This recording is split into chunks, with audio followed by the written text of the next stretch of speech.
You're listening to the Digital Deep Dive, where we tackle the newest trends, strategies, and pain points shaping growth across the digital landscape. From Amazon and D2C to international expansion, join our host and e-commerce leaders across multiple industries for in-depth discussions on how to maximize your brands in the digital arena. Now, here's your host, Aaron Conant. Well, hello, everybody, and welcome back to the Digital Deep Dive. I'm your host, Aaron Conant, and today we're going to continue down this profitability, kind of conversations we've been having as a whole. Top of mind, obviously, for everybody, AVNs, still ongoing, all this stuff that goes on, especially around Amazon, anything in the marketplaces. And so I had a mutual friend connect me over to JD here from Axiom, just had a great conversation and just helping a lot of brands in a unique way, but in a way that around returns as a whole and managing those across the marketplaces. And we can jump into Amazon or whatever it is. But it was just a really cool conversation and something that it doesn't come up in a lot of conversations, return specifically, but a lot of the conversations I mentioned around profitability as a whole. But JD, I like kick it over to you. Do you want to jump in like a intro on yourself and Axiom and what you guys are doing and your background and all this fun stuff? That'd be awesome. Yeah, Aaron, I love it, man. Thanks for asking me to come on. And this is certainly a part of the conversation. So my name's JD Sass. I'm one of the founders of Axiom Return Solutions. I think we started initially, returns kind of came about organically. I wouldn't call it an accident, but somewhat organically. We were kind of selling a little bit on Amazon and got in a warehouse. We started a little prep center, and we had a business partner at the time whose family member was selling on .com from overseas. She had a bunch of returns sitting at a 3PL. They weren't doing anything with it. She's paying storage. The inventory is now stale, right? It's past the return claim window.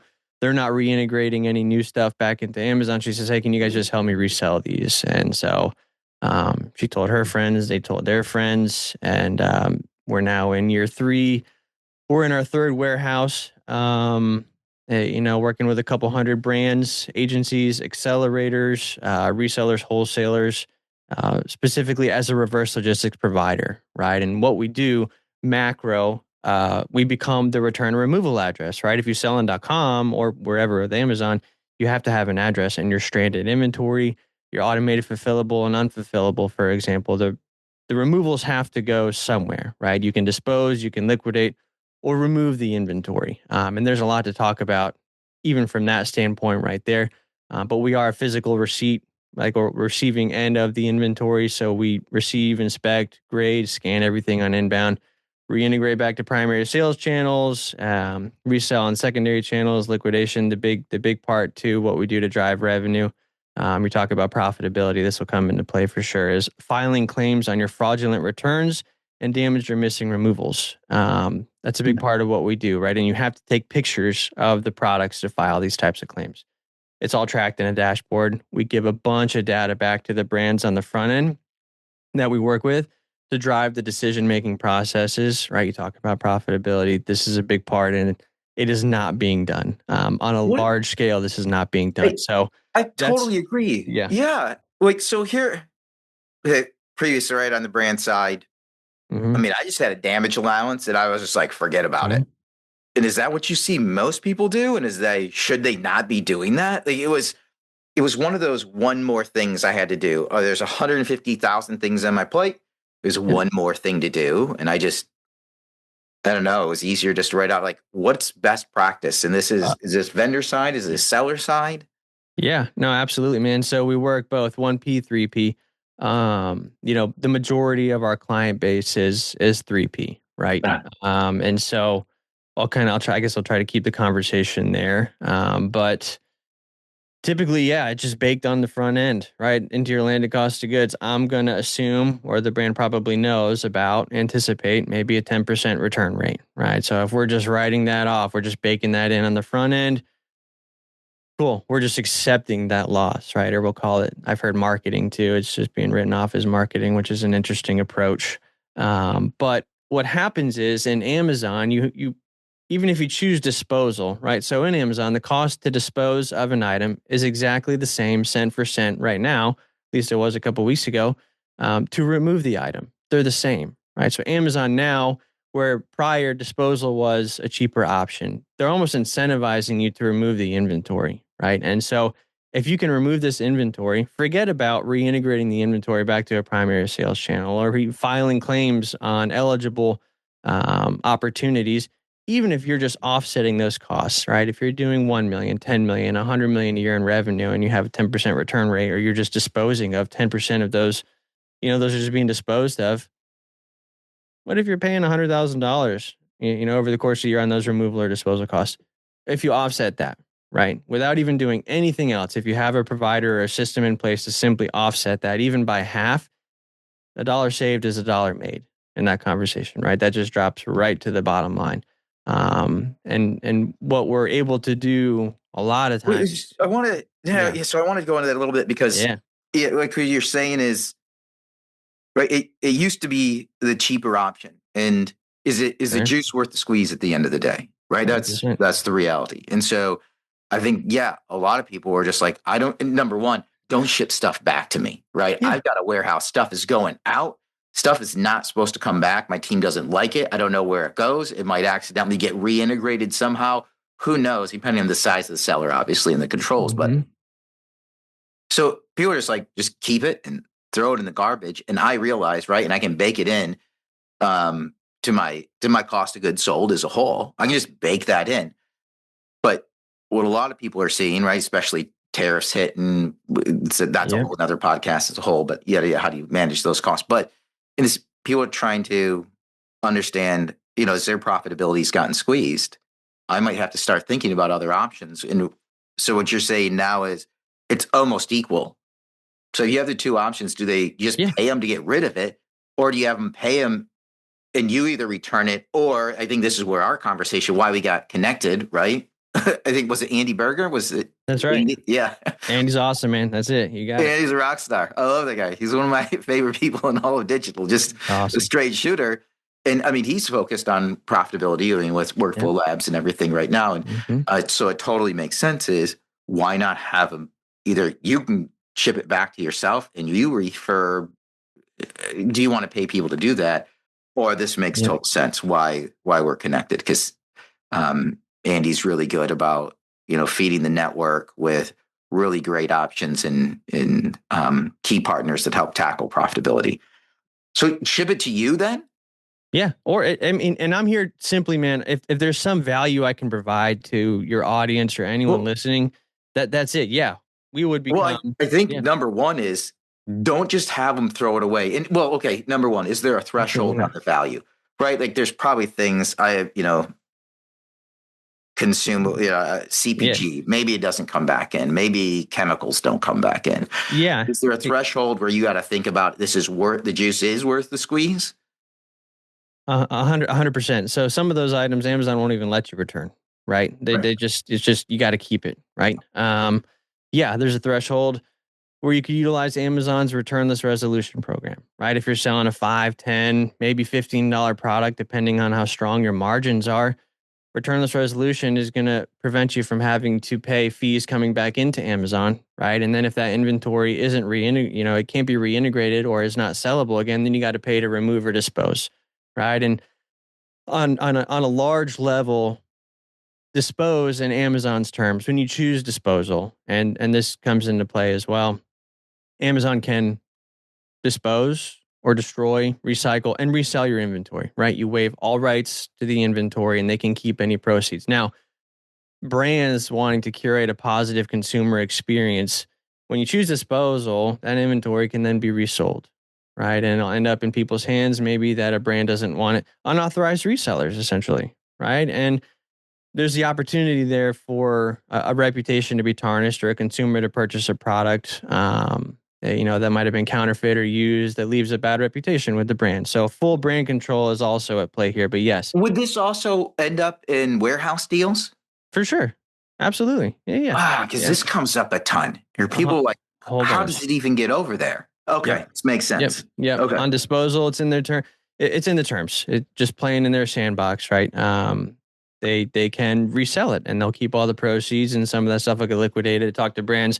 I'm choosing disposal. I don't know how my inventory is ending up being sold over here, it's popping up in retail over here. Well, I mean, this is one of the ways how you can choose liquidation directly through Amazon. That certainly is a way, and and you're committing to that. But disposal is another one. But yeah, man, there's thresholds. Absolutely. Utilizing the returnless resolution program.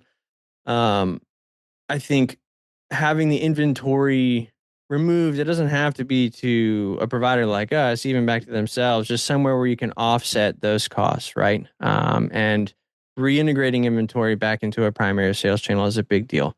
Having a service provider system in place to inspect, send the new stuff back in, can you refurb or repack?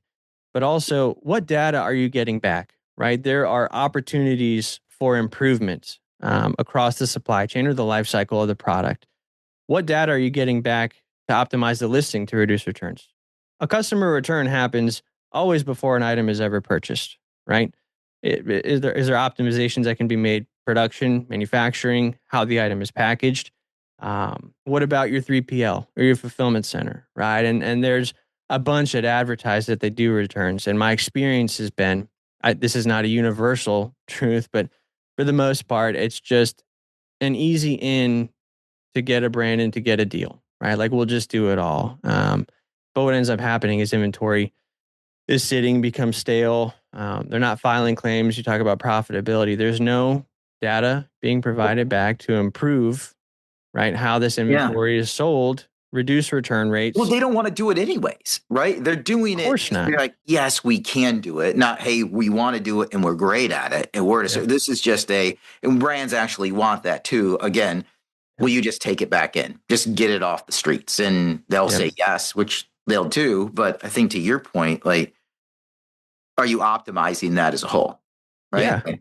Yeah, absolutely. So like Amazon will call it unsellable, right? And so there's some settings too where you can skip Amazon, where Amazon won't call your inventory sellable or not.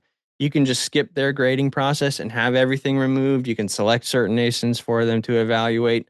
But what we see across the categories that we work with, approximately 50% of what is called unsellable is brand new and can be reintegrated right back into Amazon, right? Forget about the claims, forget about the refurb or the repack.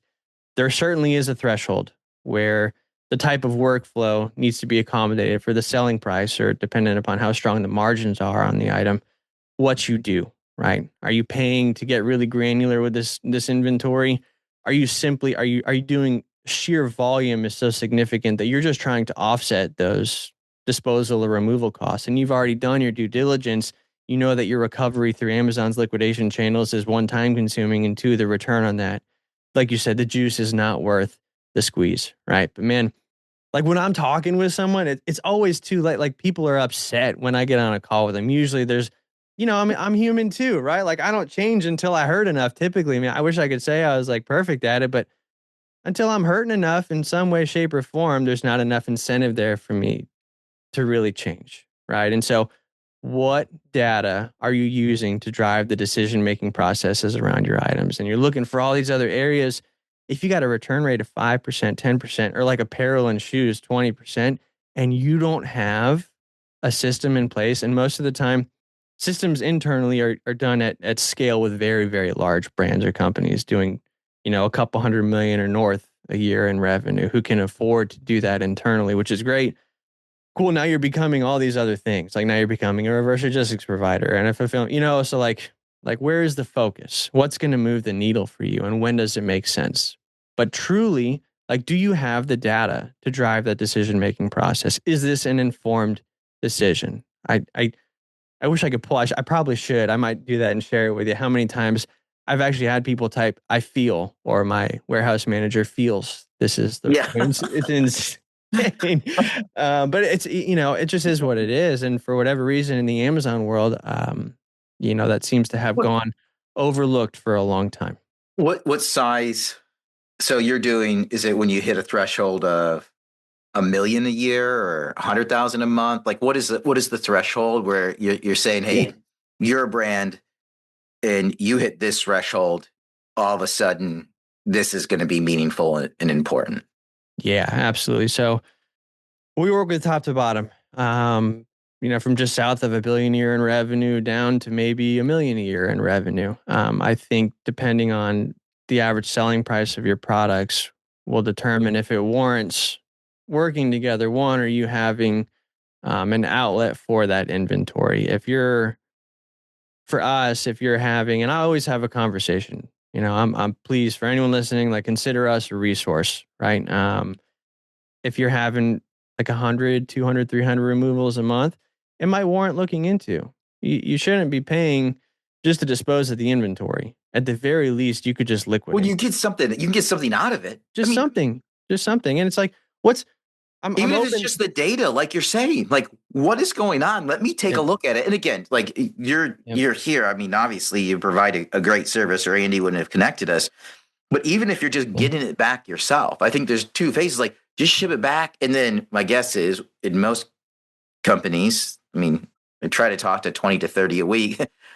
The warehouse team is going to be like, "Oh, this is awesome," and they're going to set it over in the corner, and nobody's going to go through it. But hey, maybe they do, or maybe they have spare time and they can go through it, and you can get that to work on your own. If not, they shoot it over to you, and at least you're getting, if it's the same price, at least you're getting some data out of it. Like, oh yeah, nobody likes the handle, right? It opens too hard. Like, I don't know. 100%. That's why Amazon is king, right? This is a consumer friendly platform, and I know as a consumer on Amazon that no matter what, if something's wrong, like I'm just gonna get my money back. It doesn't. I'm not advocating this or suggesting I do this, but you can put any reason you want why you're returning the item. That's not always accurate in those return reports. Why the customer is returning the item, it just doesn't always line up, and you don't know unless you're seeing something and touching it every day, like what's really going on, right? And oftentimes, man, it's just a simple like you get an item, right? You're selling a product, and maybe the top has a tamper-proof seal, just a little plastic seal you got to cut to open the top. What about the bottom? The customer can open the bottom, take the item out, use it, switch it out, put it back in. They return it. Amazon gets it. They see that seal is still intact at the top. Now they say it's sellable.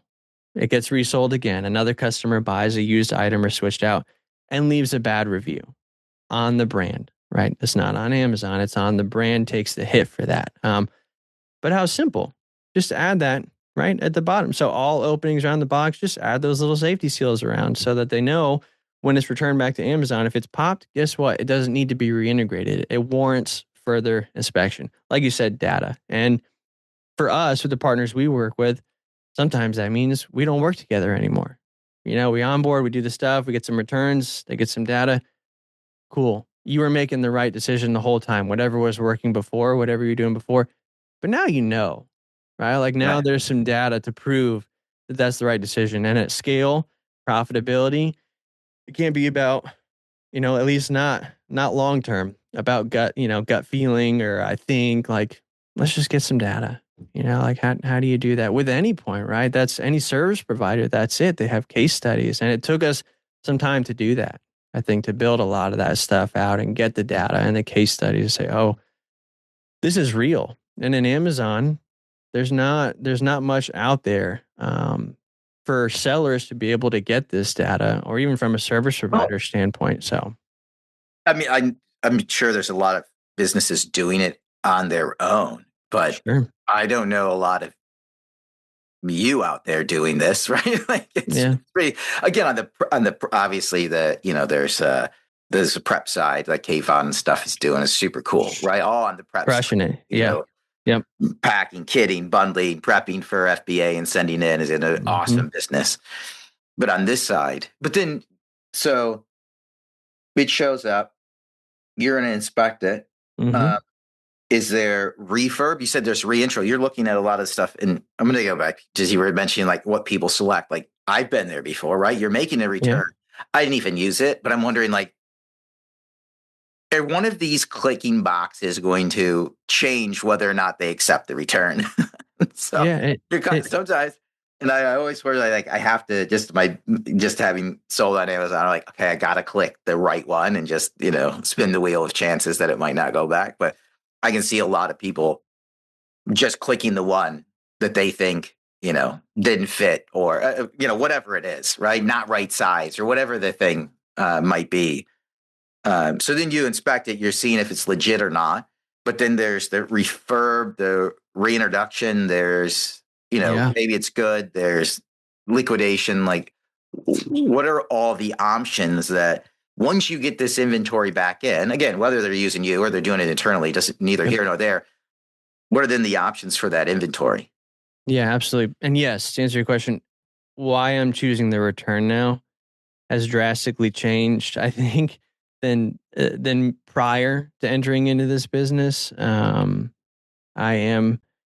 I'll overly explain, I think, in the Right. description if Amazon gives you, because I see the harm that it can cause businesses I'll type in on a never large open, scale. never used. I'll just type that in: never open, never used, Yep. returning in same condition I received it. That's, yeah, I'm totally there with you. If I open it, man, it is what it is, but yeah, so some of the options are, if you have the inventory removed, to another provider, to yourself internally, to someone like us, um, we will scan everything on inbound, right? So everyone has an interface where we're pulling information in from Seller Central. So when I scan that LPN or that FN SKU or that UPC, we're starting to connect dots, right? We receive these units. That's the first, really the first thing right there, right? If you created 1,000 removals last month and you were expecting to receive 1,000 removals and you only got 900 of them, there's an opportunity for you to file a claim,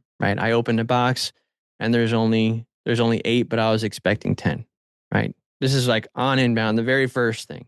So I'm scanning, opening, identifying eligibility for a claim, inspecting, grading. Were there fraudulent returns? Are these items new? Can they be sent back into Amazon? If they're not new, based on the grade, what are the resale channels? You have eBay. Do you have any D2C opportunities, right? Where you can capitalize on a secondary consumer.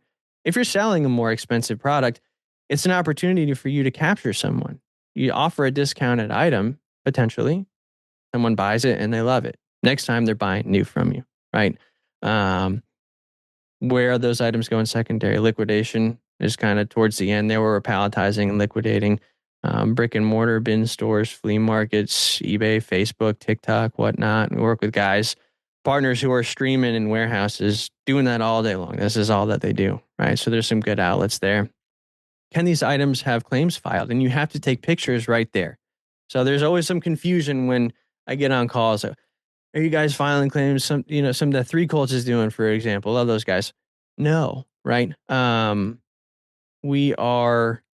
You have to take pictures of the product to file the claims that we're filing. By definition, in Amazon's terms, it's customer return and the removal claim. Right? You have to take pictures of the shipping label, the LPN, the packing slip that comes in the box, which will say one of 3 things: overstock, damaged, or defective. And then you have to take pictures from top to bottom of the item in the box in question, missing pieces or components. Maybe a set of 5 forks came back with 3, switched out shoes. There's only 8 units and there's supposed to be 10, whatever the case may be. You then provide supporting documentation and file that case right there in Seller Central. You got to follow up with it, right? And we'll store the inventory because sometimes they want more pictures or whatever. At least we have that stuff there where we can do that. And then let's get the inventory back in. Yeah, can you repack it? Oftentimes it's just a brand new item, but the box is blemished. So we'll store OEM packaging, put it in a new box, send it on its way. Inserts are a big one as well. Now, I don't want to keep running here, but I'll just give you an example. I did a pilot. We just did a recent pilot. We did a couple thousand units with a Halloween costume company, and customers were returning a lot of these without the inserts in the clear packaging. You buy a Halloween costume, comes in the clear packaging, there's no insert, or there's an insert there. Customers are removing the inserts and sometimes pieces or components, right? So information now, if that information is not available on a display page on Amazon's listing, on the listing page, they will not approve the claim. So are your listings optimized to capitalize on the reimbursement potential for these claims? I mean, dude, it goes on and on and on, right? Really, really granular. But when you're talking about, $1 million, 10 million, 100 million, $1 billion a year in revenue, and this is an area where you can shave a significant amount of points, right? I'm not talking like half a point. Like if you got a 20% return rate, What if you cut that down 5, 7, 8%? What if you're reintegrating a whole bunch of inventory that's new back into the primary sales channel, right? Return to vendor. Let's get it back to the vendor. Was there a bad production run? How do these guys know, right, that their items Right. are being produced defective if they're not getting that information to put a stop to it? So, and then disposal and donation, depending on how the company's structured, everything is serialized, right? So full chain of custody. Is donation strategically the right play? I don't advocate for it, but we offer also manifested or serialized disposal, right? So I'm saying Axiom, and we own the dumb company too. So Axiom disposed of this inventory accordingly, appropriately, in accordance with whatever the SLA or the scope of work looks like with the partner, to make sure it doesn't end up somewhere it's not supposed to be. And you get your unauthorized resellers, your counterfeit items, working with legal teams to help pin some of that stuff down, right? So it's full scope. There's a lot of work that goes into it, but you can do it internally. And I'll tell, just listen on Facebook. If you're doing it yourself in a smaller volume, don't waste your time. Just offset those costs, because the cost is the same for you to dispose as it is to remove. So if you're removing that inventory and you're getting anything back on that, and it didn't take you a lot of time, it's a win, right? Depending on if you've evaluated Amazon's liquidation direct, if you don't have the means or the resources, just do that. Just keep it simple. Just something where you're able to offset the recovery there. So there's a whole bunch you can do, man, on the backside of things. And I could go on and on, but I think those are just some of the frequent topics of conversation that come up. It has been absolutely awesome. Like, how do people get a hold of you? Like, is Cool. it LinkedIn? Is it website? All that fun stuff. Yeah, LinkedIn, JD Sass. Feel free to shoot me a message. Website, axiomreturnsolutions.com/contact. You submit a form there and reach out to us. We'll get back to you. I'm happy to. Anyone listening, we'll do pilots, man. Send us a couple hundred returns. We'll do it for free. Just give you some data back. And like, that's the goal, Aaron. We talked about it, man. Our biggest hurdle has just been education. A lot of times brands and partners don't even know about the claims that can be filed, right? There's always a hurdle. It's like, oh, wait, you take pictures to file these claims. Still, yeah. Oh, yeah. Like 10% of what we get, 8 to 12% of what I get, I can file one of those claims on. So there's a good bit that can be done. Yeah, it's awesome. Well, JD, thanks so much for jumping on here today. It's been an absolute, just awesome conversation. Again, encourage everybody, follow up with JD and team at Axiom. Just awesome. And with that, we're going to wrap up this episode of the Digital Deep Dive. Thanks everybody for listening in. Thanks, Aaron.